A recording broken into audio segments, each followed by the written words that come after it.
এখন কচুলতি রান্না করব। কুটে ধুয়ে এখন একটু ভাপিয়ে নেব হলুদ আর লবণ দিয়ে। তেল দিয়েছি, তেলের মধ্যে চিংড়ি মাছগুলো ভেজে নেব। পেঁয়াজ কাঁচামরিচ দিয়ে দিলাম। পেঁয়াজ মরিচ ভেজে চিংড়ি মাছের সঙ্গে রসুন বাটা দিয়ে একটু ভেজে নিয়েছি। জিরা বাটা দিয়ে দেবো।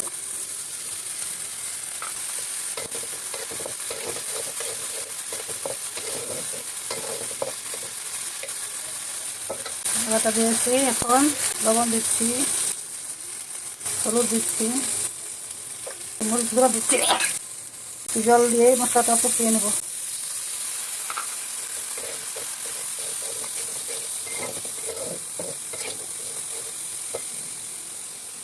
এখন কচুলতি দিয়ে দেব।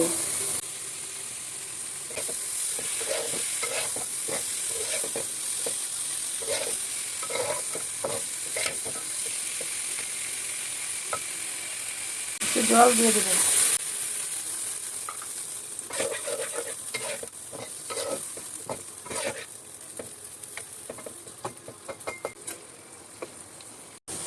এই গেছে আমার চিংড়ি মাছ দিয়ে কচুলতি রান্না। এখন নামিয়ে নেব।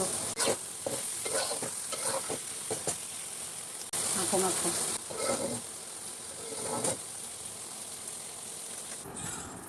এই গেছে আমার চিংড়ি মাছ দিয়ে কচুলতি রান্না।